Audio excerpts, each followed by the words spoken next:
नमस्कार, मी आरती बखर T time bulletin मध्ये आपल्या सर्वांचंच मनापासून स्वागत। आता आपण काही ठळक घडामोडींवर एक थोडक्यात नजर टाकणार आहोत।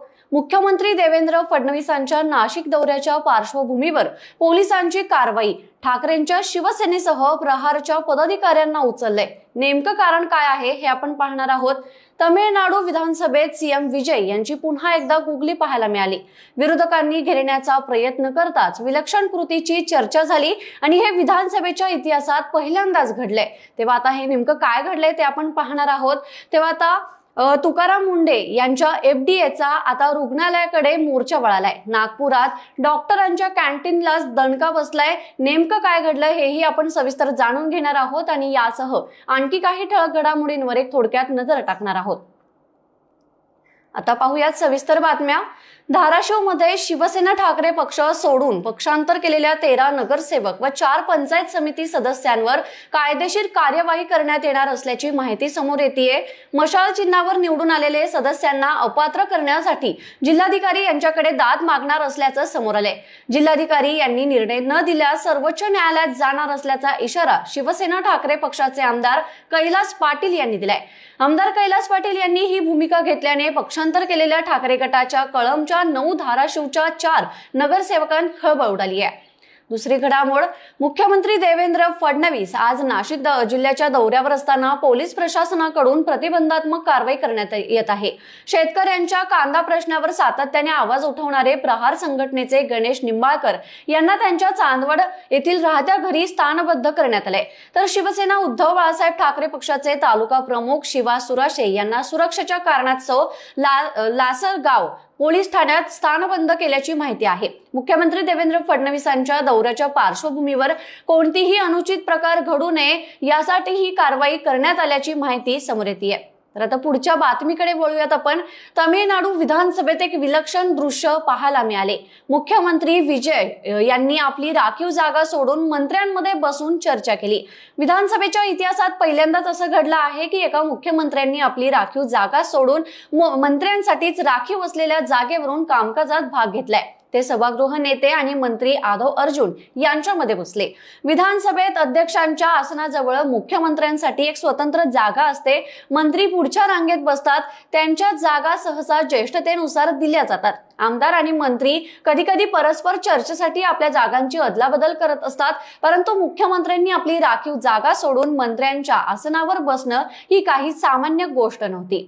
तेव्हा आता याची सर्वात जास्त चर्चा होतीये। पुढची घडामोड ही नागपूरमधून आहे। नागपूरच्या इंदिरा गांधी शासकीय वैद्यकीय महाविद्यालय व रुग्णालय म्हणजेच मेयो रुग्णालय परिसरातील बालाजी कॅन्टीन मध्ये अन्न व औषध प्रशासनाने मोठी कारवाई केली आहे। स्वच्छतेचा अभाव, नियमांचं पालन न करणं आणि काही आवश्यक परवाने नसल्यामुळे ही कारवाई करण्यात आली आहे। अन्न व औषध प्रशासनाच्या तपासणीत अन्न तयार करण्याचा स्वयंपाकघर आणि अन्न वाढण्याच्या जागेवर अस्वच्छता आढळली। तर कॅन्टीन मधील कचरा व्यवस्थापनाची व्यवस्था देखील योग्य नसल्याचं आढळून आलं। एकीकडे नागपुरातील इंदिरा गांधी शासकीय वैद्यकीय रुग्णालयात विनापरवाना सुरू असलेल्या उपहारगृहात या घटनेनंतर आता शासकीय वैद्यकीय महाविद्यालय व रुग्णालय म्हणजेच मेडिकल कॉलेज परिसरामधील उपहारगृहांची ही तपासणी अन्न व औषध प्रशासनाकडून करण्यात आली। धक्कादायक बाब म्हणजे मेडिकल कॉलेज परिसरात सुरू असलेल्या 4 उपगृहांपैकी 3 उपगृहांकडे अन्न व औषध प्रशासन विभागाचा परवाना नसल्याचं समोर आलंय। पुढची घडामोड, मराठा आंदोलक मनोज जरांगे पाटील यांनी राज्य सरकारला दिलेल्या अल्टिमेटमचा आज शेवटचा दिवस असून त्यांनी उद्यापासून म्हणजेच 29 ऑगस्ट पासून पुन्हा एकदा तीव्र आंदोलनाची घोषणा केली आहे।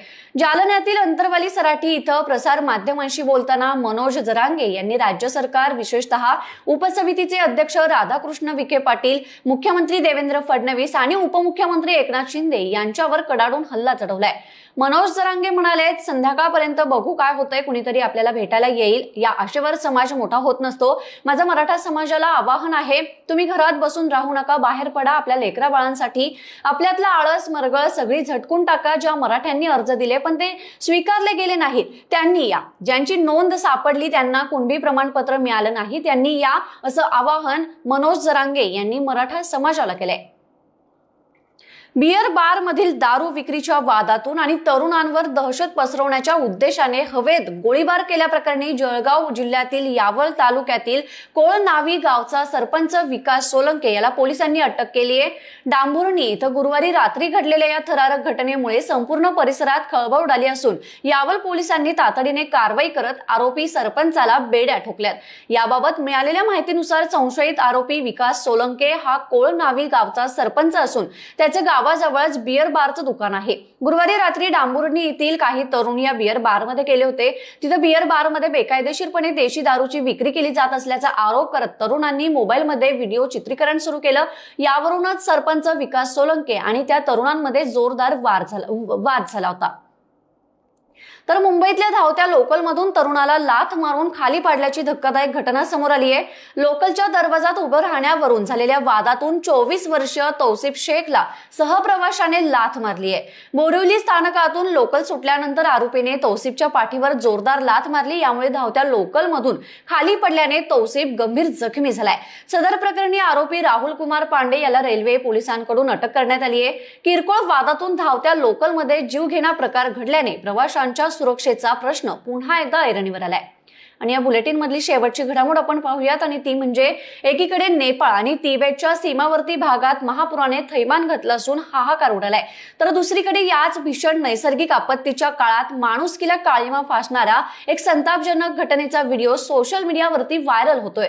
नारायणी नदीच्या पुराच्या पाण्यात वाहून आलेल्या एका महिलेच्या मृतदेहावरून तिचं सोन्याचं कानातलं चोरणाऱ्या 2 नराधमांना नेपाळ पोलिसांनी अटक केली आहे। तर या बुलेटिन मध्ये सध्या आपण इथेच थांबूयात। उद्या पुन्हा भेटू अशाच ताज्या घडामोडींसह। तोपर्यंत बखर लाईव्ह बघत राहा आणि लाईक, शेअर, सबस्क्राईब करायला विसरू नका। धन्यवाद।